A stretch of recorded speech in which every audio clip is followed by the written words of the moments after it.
Hi guys, a big hello to everyone who's just rolling in or who's starting to see the Intro to Economics for Chegg. Welcome to the live office hours. This course is going to be Intro to Economics, like 101, the basics, brought to you by Chegg. Hi, my name is Olive. I am a current Econ student. I'm getting my Master's of Science in Economics. This is my 5th year doing the Fast Track program at A&M University. And I was recently a TA for Economic Development in my senior year/junior year. And for those who've joined our live stream before, last week was my first one, welcome back. For those of you who are here for the first time, thank you so much for being here. Thank you so much for wanting to learn more about economics. And the goal here today is just to help you guys understand your econ courses and concepts. Specifically, we're going to do a lot more math-based questions today, things like supply and demand, elasticity, all the stuff people usually learn in their macro theory classes in high school and in their intro to econ courses in first year semester of college. Okay, so I'll be here each week just to remind you guys from Tuesdays 4:45 to 5:45 Central Time. If you're Pacific Time, I think right now it's like 2:45 for you guys. And you can think of this event like a virtual office hours, and I'm here to help. So if you have any questions, just please roll them in the chat. If you have any questions about your math problems or concept questions in economics, such as how tariffs work or how economic development works, I can also answer those too with my experience. And yeah, to kick off these things, I've prepared a few icebreaker questions to get started.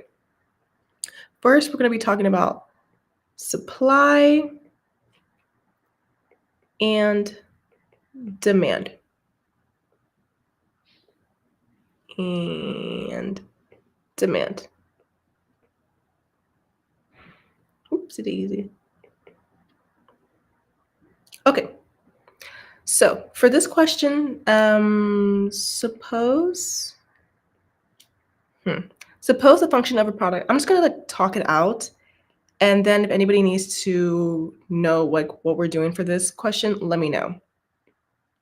So suppose the demand function for a product is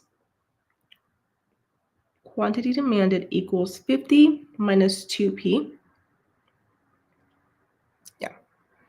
And the supply function is quantity supplied equals 10 plus 3p. I wonder if I can make this smaller for you guys. Oh. Yes, thank you. I do want to make it a little bit smaller. Oh. Yes, okay, so that'll actually work a lot better. Move this to the side as well. Yes, that's perfect. Cool. Okay, and we're here to find the equilibrium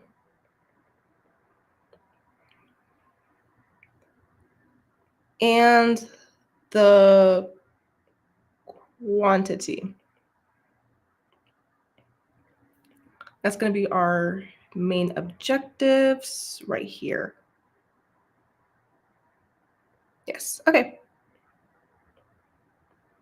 So for that, equilibrium occurs when the quantity demanded equals the quantity supplied. That's the basis of all economics. Remember that.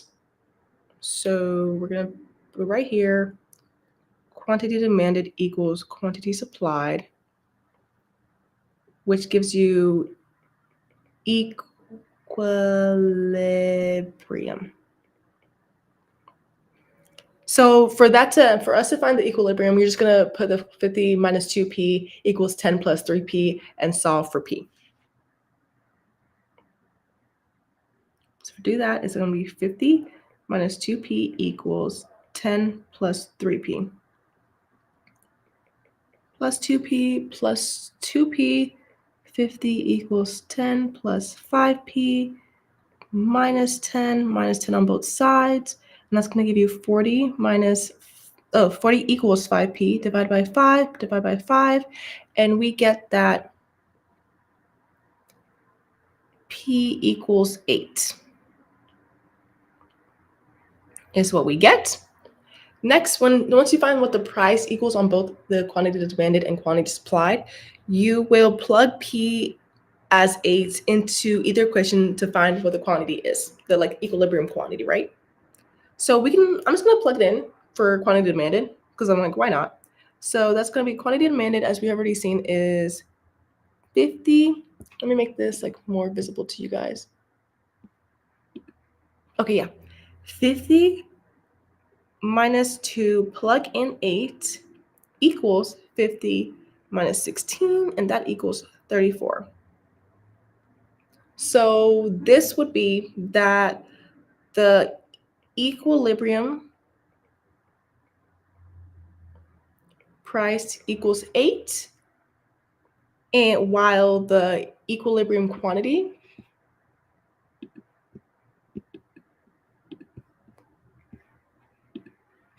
while the equilibrium quantity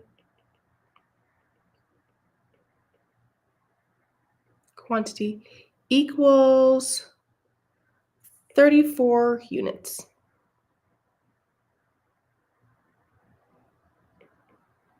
Oh, units. And that's how you solve it. This can be put into any quantity and equilibrium questions. We could have easily put the price equals 8 into the quantity supplied function and gotten the same exact answer. And for just to show you guys, let's put in the quantity supplied equals 10 plus 3p. So 10 plus 3 times 8, because the price, as we already found out, is 8. So it's going to be 10 plus 24, which equals 34 as the quantity supplied as an equilibrium for the units. So as you can see, we found that the quantity supplied and the quantity demanded for units are the same with the price of 8. And that's how that works. Do you guys have any questions so far?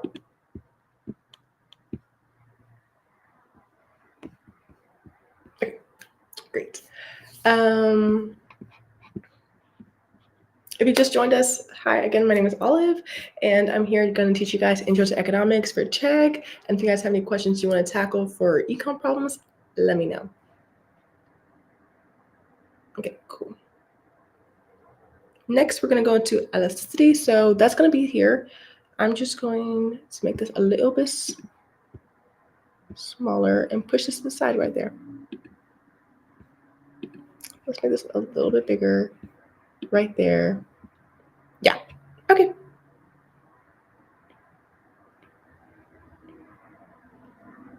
Oh, that's super light. Like, cool. Next, we're going to tackle elasticity.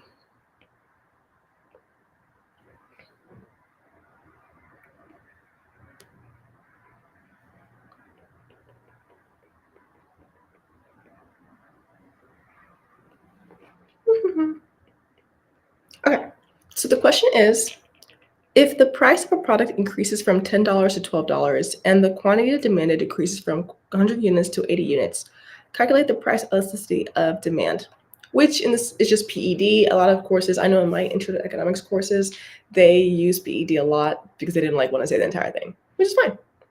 So repeating the question, if the price of a product increases from $10 to, so let's do the original price, so that's P0. Oh, you guys can't see it. No. Cool. Okay, that's better. Okay, so price 0, but the second price is $12. And the quantity demanded goes from this like 0, 100 units to quantity demanded 1 unit. Oh, quantity demanded 80 units.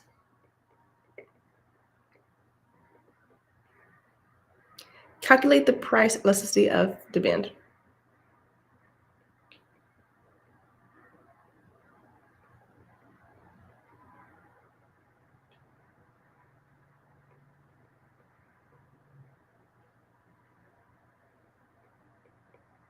Cool. Okay. So to solve that, we first use a price elasticity demand formula. So PED PED equals the percentage change in quantity divided by the percentage change in price. Super simple formula, just gotta memorize it. So first we gotta calculate the percent change in quantity. And by calculating that, you take away the first one from the second one. You take away the second one from the first one. So example would be how in slope, we do y2 minus y1 divided by x2 minus x1. You always take the second amount minus the first amount, like the original amount. Yeah. So to calculate it, it's going to be percent change in quantity equals 80 minus 100 divided by 100 times 100 to get the percent. You always like times everything by 100 to get a percent. And that's going to equal negative 20%. So there's negative 20% change in quantity demanded. And for the percent change in price, it's going to be 12 minus 10 divided by 10. So again, it's the, I gotta make that bigger for you guys. It's going to be, let's make this bigger, just a tad. Okay, so it's going to be the second price minus the first price divided by the first price.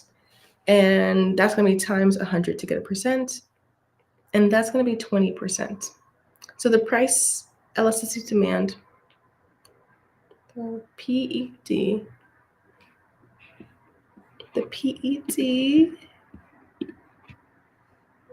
is going to be negative 20, which is the quantity demanded change, divided by 20, which is the quantity, which is the price percent change, equals negative 1. And that's how you solve for elasticity. Do you guys have any questions?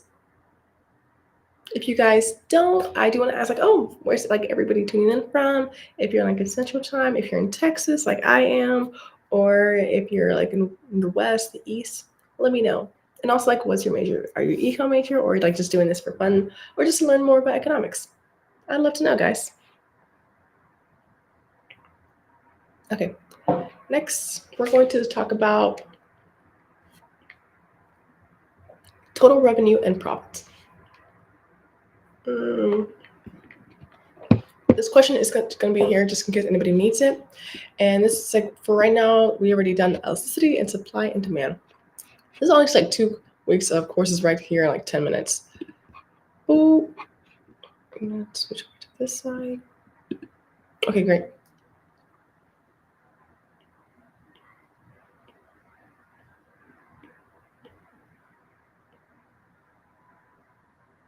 Okay, just like divide it up for you guys.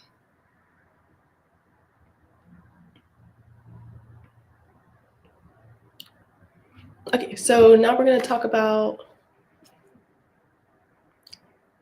from, I got 11%, not 20. For, are you referring, first, thank you for the question. Are you referring to, also, if I do my math wrong, please let me know. Oh my gosh. Not 20. So would it be 80 minus 100 divided by 100 times 100? That'd be negative 20 for the change in quantity, percent change in quantity. And then 12 minus 10 divided by 10 times 100. That'd be 20%. Are you like getting, which part are you getting 11% from? And then we can go back to that one. Please let me know.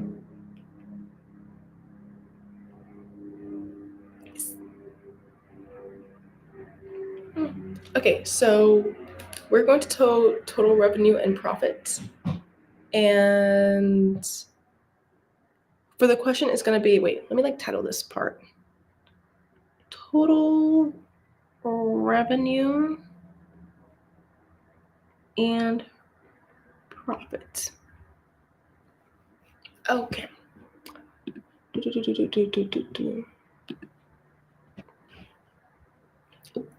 By the way, the second part. Okay, second part. Let's go back to this one then.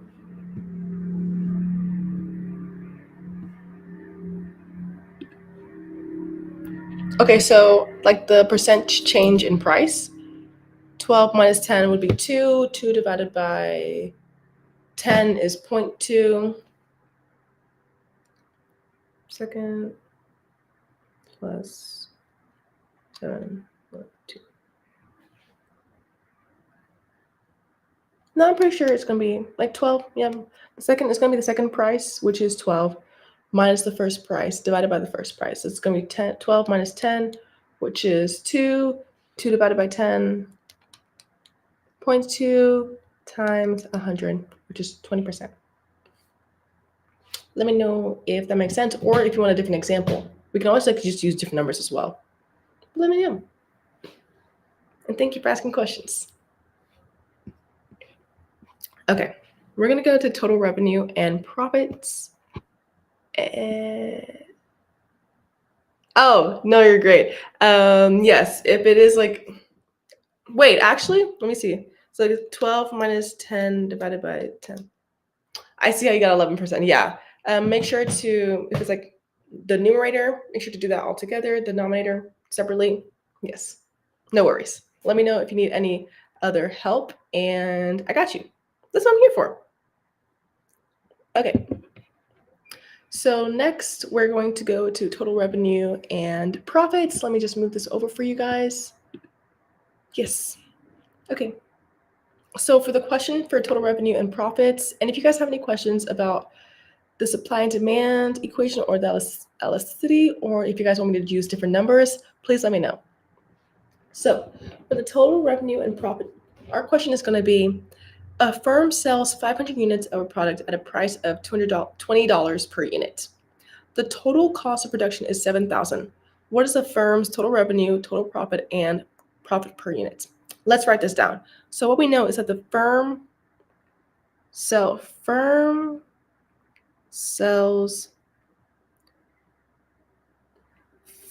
ooh, that's so messy. Oh my gosh. Okay, so the firm sells 500 units. Can you guys see that? Okay, yeah. If you guys need me to zoom in or like zoom out, let me know. Business management. Oh my god! Like, is that your major specifically, or like doing a master's in it, or is it like your first year and you're taking economics?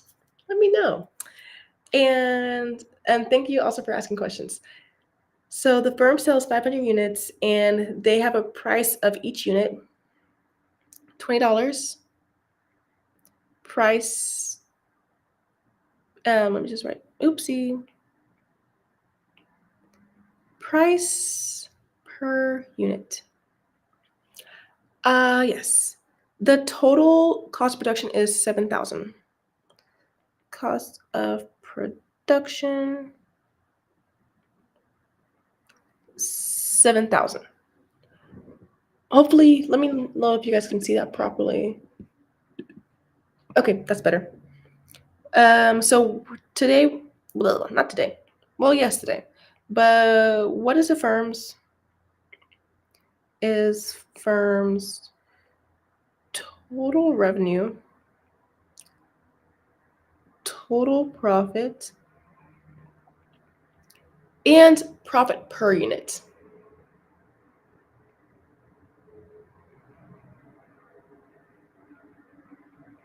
Okay, so the total revenue equation, super easy, super slight.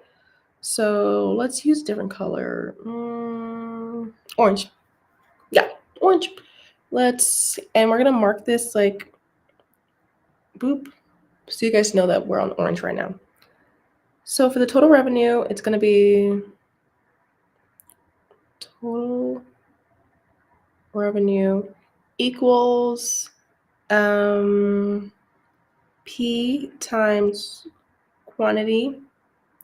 And you can just like plug in the numbers. That's why I put it right there. I'm a big person on when I'm reading a question and it has like tons of numbers. It's like, when you were in English courses and they told you just like mark everything down or like highlight something. That's what I do with numbers. I'd rather just put the numbers down so I'm not looking back at the question and I'm not getting like distracted all the time. But yeah, so for here, it's going to be price, which is $20 times quantity,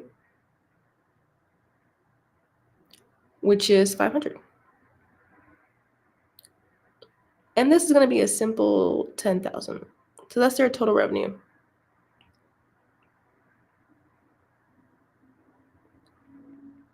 Total. Right. Okay, so next we're going to do total profit. And we're going to mark this as purple. So total profit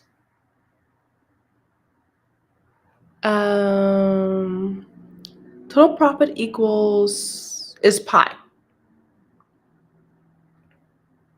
And total profit is just the total revenue minus the total cost equals, which equals here 10K minus 7,000, which is going to equal 3K. And we know it's total revenue because we just calculated the total revenue right here. And the total cost is already given to us in the formula, the cost of production, which is the cost of production here. So now we know that. Let me know if you guys can easily see that. Okay. So we just calculated the total revenue and we just calculated the total profit. Next, we're going to go to the profit per unit. The profit per unit, let's use a different color. It's like just a darker pink, I guess. Okay. So the profit per unit, that's going to be profit per unit. Actually, let's take this out. Okay, profit per unit is going to be pi over the quantity that they gave or that they sold, which equals 3,000, and we know it's 3,000 because we just calculated the total profit. Divided by 500, which is the quantity they sold, the units they sold, and that equals 6. So we have found the total revenue, the total profit, and the profit per unit. Great. Does anybody have any questions?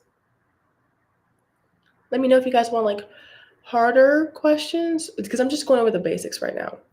And to anybody who's like just came in, hi again, my name is Olive. I'm a Master's of Science Econ student at A&M University. I'm currently receiving my degree this May, and I was once a TA for economic development, and my focus is in public policy and economics and economic development. And I love TAing, I love teaching, and right now we're going through Intro to Economics, and our next subject is going to focus on GDP and inflation.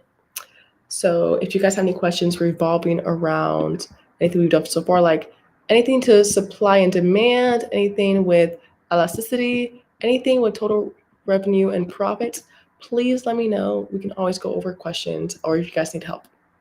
And thank you for being here. Okay. Next, we're going to go to let's use, that's so big. Let's use this space. Yeah, that space will do. And let's make distinction between that. Okay, great. And right now we're going to be focusing on, we're going to be focused on GDP and inflation.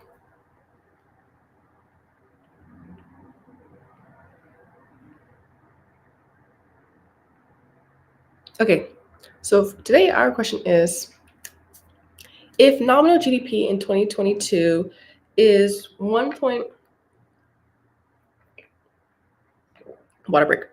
is 1,200 billion, so 1.2 trillion is what I'm hearing, and the GDP deflator is 120, What is real GDP? Okay, so let's just write this stuff down. Nominal. Is that too small? Let me know also if it's too small. If you need to zoom in a little bit more. Nominal GDP 2022 is 1.2 trillion. Okay. GDP deflator is 120. What is real GDP? That is the question. That is the question. So, to find real GDP, you just need this simple calculation. It's going to be real GDP equals the nominal GDP divided by the GDP deflator times 100. So let me write that down. Let's actually use a color. No, this one. Real GDP equals nominal GDP divided by GDP deflator times 100. Great. And so we just plug in the numbers at that point. We already know that the nominal GDP in 2022 was 1,200 billion, and we divide that by 120, which is a GDP deflator, and times 100, and that's going to get you 1 billion, 1,000 billion. So a trillion. Oh, you guys can't see that. Cool. Which also, this is equals to the real GDP. Does anybody have any questions so far? And let me know if I'm also going too fast. I can always slow down and explain things more. And if you're just tuning in, here are all the questions we've done so far. We have tackled so much. And if you need more help on intro to economics, let me know on specific topics, and we can also cover those, or like more theory-based topics as well. Okay, cool. So next, we're going to go on to opportunity cost, and we're going to use this space right here.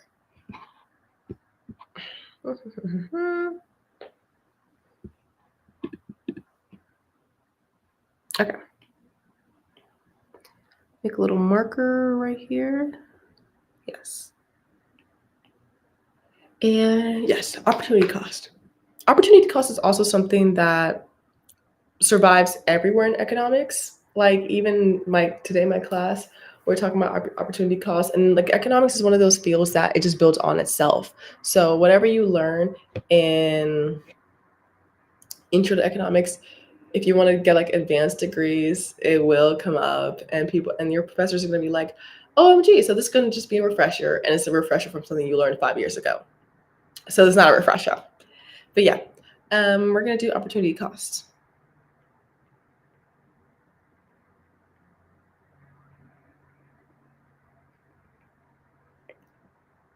And the question for this one is, a worker can produce either 5 shirts per hour or 10 hats per hour. What's the opportunity cost of producing 1 shirt? Super simple question, by the way. 5 shirts per hour or 10 shirts? Oh, 10 hats per hour. My bad. 10 hats per hour.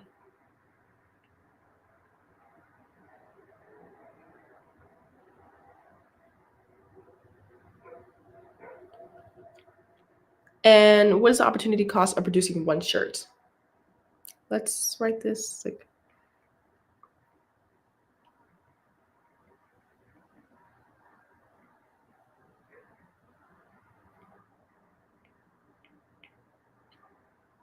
Nope. It's like my screen kind of froze. Oh. Opportunity costs of 1 shirt. Yes, of 1 shirt. That's the question.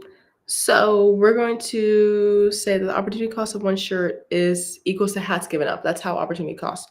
So one shirt equals how many hats? We don't know. But you can find that out by just doing 10 hats over 5 shirts equals 2 hats.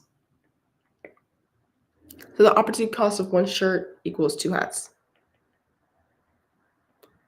And for opportunity cost, when you're like also comparing two people who have two separate goods, make sure to put the good that you're trying to see how many it is on the top. I feel like I always get confused on that and I end up missing the question because I'm not really knowing which one to put on the numerator or denominator. So make sure you got that right. Okay, we're halfway through the live session. Does anybody have any questions? Or does anybody like want to introduce yourself? What school you go to? And if you are in econ, what do you want to do in economics? And thank you guys for being here. Okay, next we're going to tackle money supply and banking. We're just going to, let's move over here. Actually, over here. Yeah. Over there will do.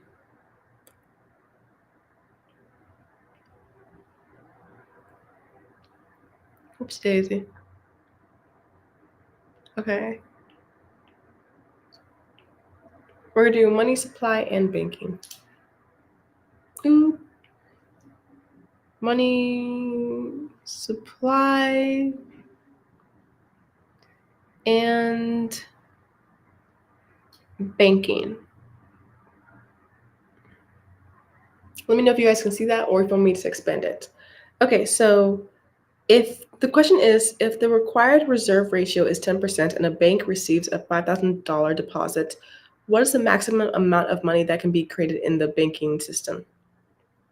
Okay, lots of words. So if the required reserve ratio, let's write that down. Write that down. Oops, daisy. Required reserve ratio equals 10%, and the bank receives $500 deposit. Bank receives dollar deposits. The question is, what is the maximum amount of money that can be created in the banking system? What is max amount of money created? Okay.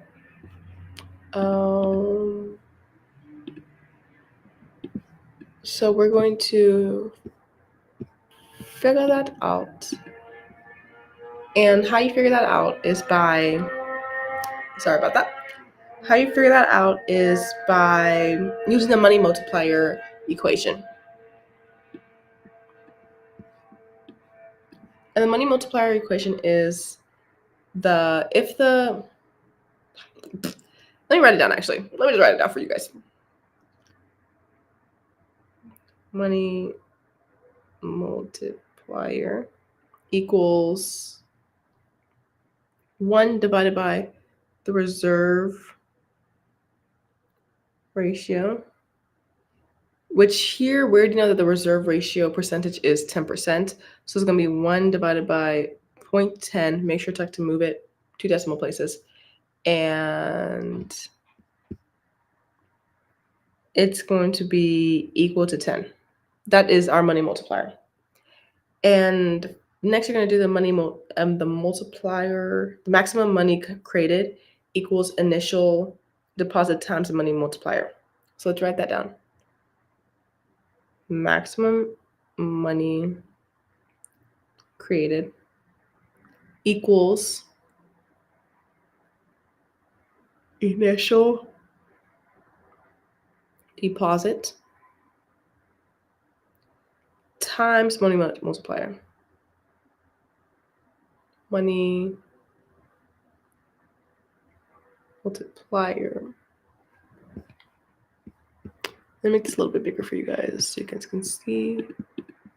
Perfect. Okay, great. And you can just plug the numbers in at that point. It's going to be 5,000, because initial deposit, they already told us the initial deposit in the question. So it's going to be 5,000 times 10, which is the money multiplier that we just calculated for, and that equals 50,000. So the maximum money created is going to be 50,000.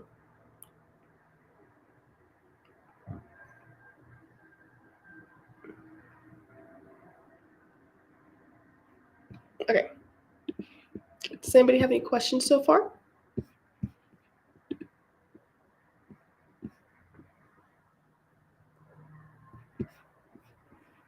Let me know if you guys have any questions, and if you're just joining in, thank you so much for being here. My name is Olive. I'm a Master of Science Economics student going to A&M University, and I'm just here, guys, to help you guys with Intro to Econ. So let me know if you guys have any questions, and if you want to drop anything like economics related that you want to talk about, let me know. And if it's theory or like not even a math problem, like if you also want to talk about current affairs and how it relates to economic development, I can also answer that. Okay. Our next topic is going to be comparative advantage. So we're going to use the space right under this to talk about comparative advantage.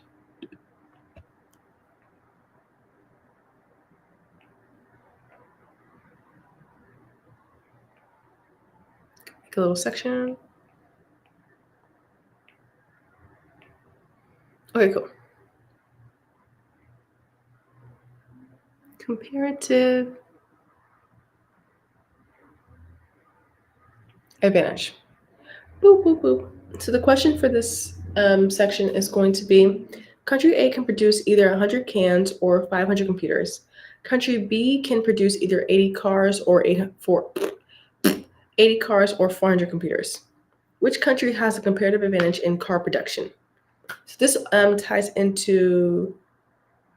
this question ties into opportunity cost and comparative advantage. A lot of the times opportunity cost and comparative advantage are taught in the same section, or within the same week or two for econ, so people get it through their heads how these things relate. So country A, let's mark down country A first.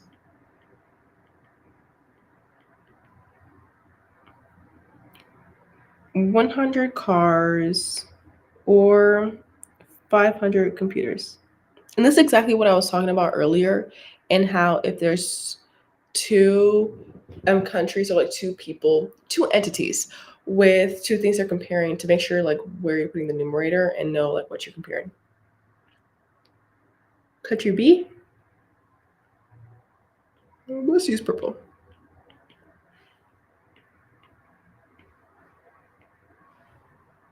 Okay. Country B. I can obvious this to be. Okay. 80 cars or 400 computers. Let's make this smaller for you guys. Cool. Okay. And the question is, which country has a comparative advantage in car production?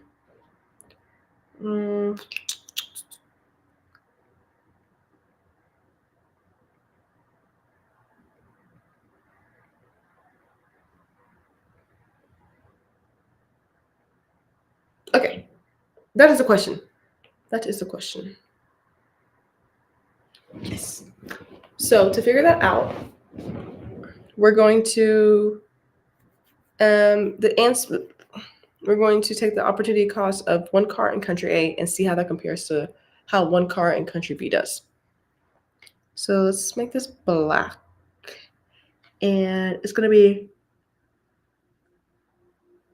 500 computers. Can you guys see this? Yes. 500 computers divided by 100 cars equals 5 computers to 1 car. And this is for country A.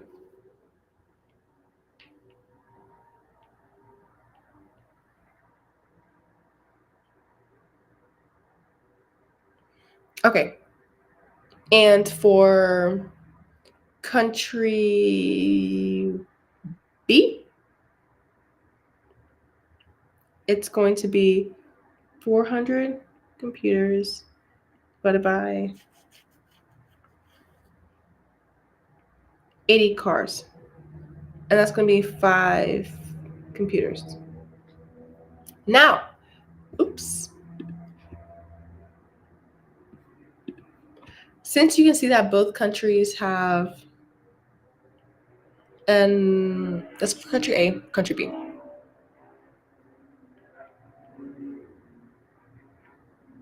You can see that both countries have the same comparative advantage when it comes to car production. Then no one has the same neither. Okay, they both have the same opportunity costs. Let me make that clear in my notes. Same opportunity cost. And when two entities have the same opportunity cost, that means they have no comparative advantage.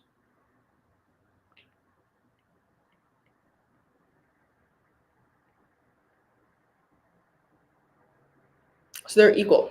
Yes.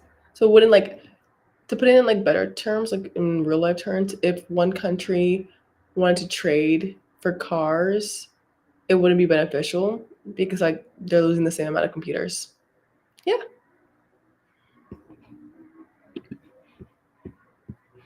Okay. This is all the questions we have done so far, guys. We've tackled elasticity, GDP, inflation, opportunity cost, total revenue and profit, supply and demand, money supply and banking, comparative advantage. Okay. We're almost also to the end of the session. So if you guys have any questions you guys want to ask me, please let me know about any of these topics. I am always here to help. But if you're just joining in, hi again. My name is Olive. I'm a Master's of Science Econ student, and I'm currently studying public policy and economics. And I have a lot of experience TAing as an economic development tutor, and I've tutored other people. And I'm here with Chegg to help you guys learn about intro to economics. So thank you for being here.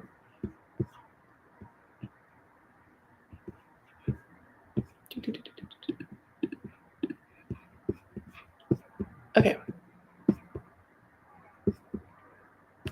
So we're going to go on to one of the last questions of the session. And we're going to move this away. Let's see what I want to do it right there. Yeah, that'll do it.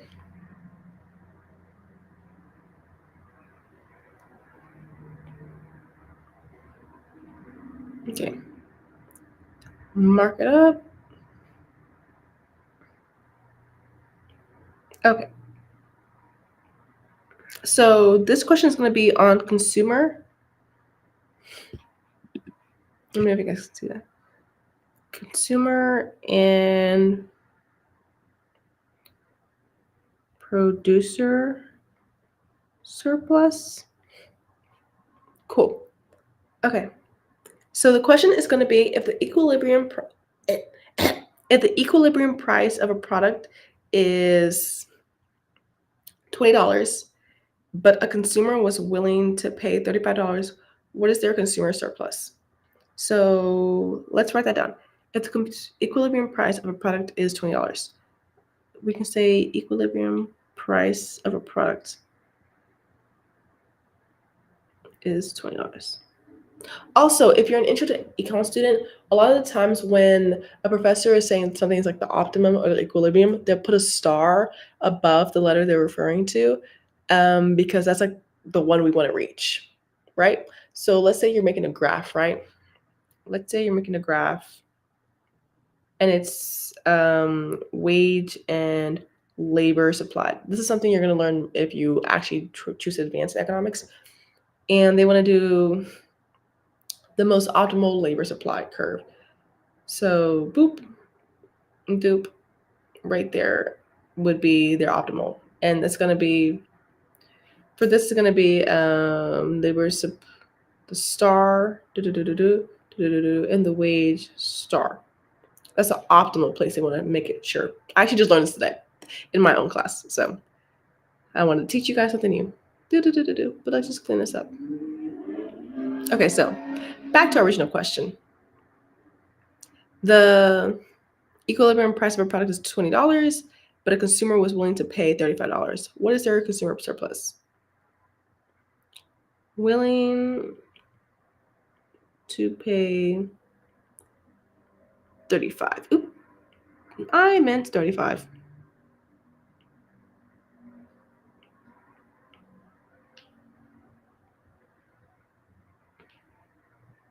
Okay. So the consumer surplus formula is the willingness to pay minus the price paid.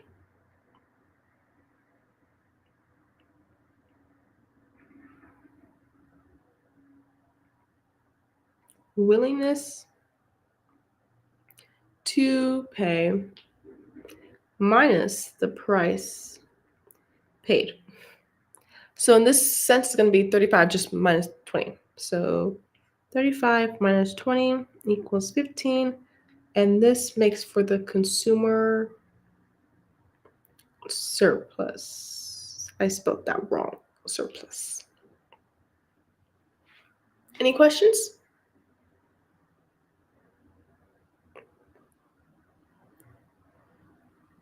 If you guys are just tuning in, thank you for being here. My name is Olive. I'm a Master of Science Econ student, and I am here to teach you guys intro to economics. And we're doing a lot of practice problems right now. We just finished a problem on consumer and producer surplus.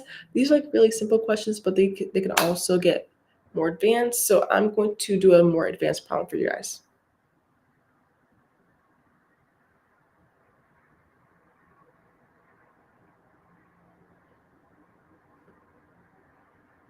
Okay, so we're going to focus more on supply and demand with taxes.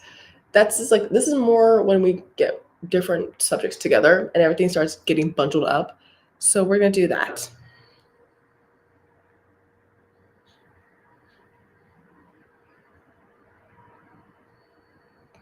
And if you guys have any questions about what we've already gone through, please let me know. I'm here to help. But this is going to be our last question for the day. Thank you guys for everybody who's been here, and we're going to just use that space to do it. Okay. Let's mark this off so we're not getting confused of what we're doing. This discussion is going to be quite long too, so I'm glad we ended on this one. Supply and demand with taxes. Let's make this like, yes. Okay, so the question is, suppose the demand function equals quantity demanded equals 100 minus 4p, and the supply function is quantity supplied 20 plus p, and the government imposes a $5 per unit tax on the seller. Tax is $5 per unit. What is the new equilibrium is what we're trying to find out. What is new equilibrium? That's not how you spell it. Price and quantity. So just as I said earlier, it's going to be like price star quantity star. So without tax, equilibrium is found by setting quantity demanded equal to quantity supplied. Without tax, quantity demanded equals quantity supplied. So we're going to just do 100 minus 4p equals 20 plus p, and we're going to solve for p like we did previously with one of our other problems. So plus 4p minus 20, that's going to be 80 equals 5p, and divide both by 5, and oopsie, just to get you guys to be able to see it, p would equal 16. Let's just circle that so we don't forget about it. And we're going to move on to, we're going to find the equilibrium quantity, right? So hopefully you guys can still see that. We're just going to plug it into quantity demanded. So quantity is going to be equal to 100 minus 4 times 16, because that's our p that we already solved for. That's going to be 36. That's a quantity. So now we have the P equals 16 and also Q equals 36. Cool? Cool. Next, we're going to go to next we're going to add the tax in. So the question is like with the $5 tax, the new supply equation becomes, let's put that in. And to put tax to your questions, you just like minus what tax is, because that's the quantity supplied minus the tax, and you're minusing the tax because companies would have to minus how much they have to pay the government so they can make the quantity. Great. Let's find some space on the graph. Let's erase this actually. Yes, so you guys can still see it, and I'm not going like everywhere on the graph. So we're going to erase kind of like this part and still put like a line, but yeah. Okay. So $5 tax, the new supply equation becomes 20 plus P minus 5. Oop, that's like times 5. No, times -5. That's not what I mean. I mean, it's going to be minus 5. And that's the new supply equation, right? So we're just going to solve that out. And we're going to say that 100 minus 4P equals 20 plus P minus 5. Easy algebra. Let's add 4P, add 4P. 100 equals 25 plus 5P minus 25 minus 25, 75 equals 5P divided by 5. It's going to be what? I think I did this math wrong. Guys, I did the math wrong. Sorry. Okay, so right here,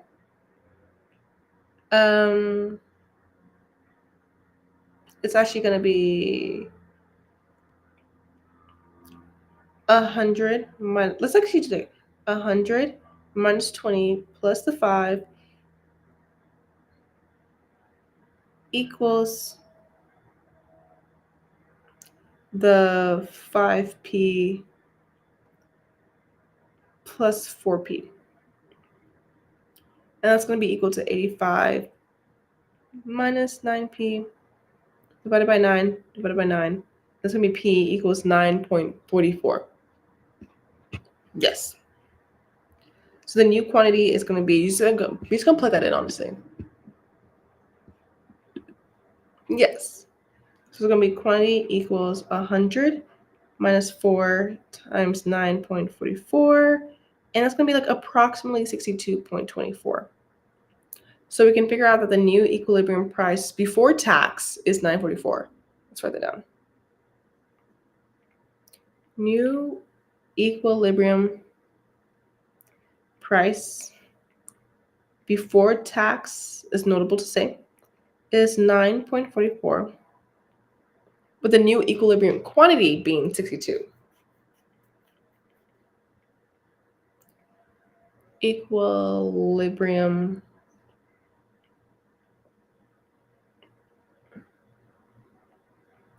means 62 units. And that's the answer for this entire equation. Does anybody have any questions?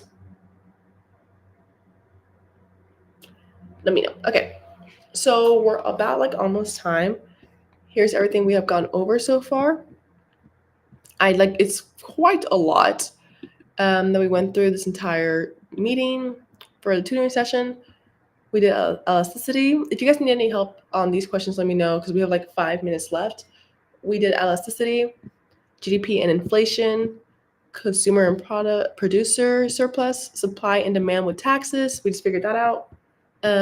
We talked on opportunity costs, total revenue and profit, supply and demand, money supply and banking, comparative advantage, and yeah.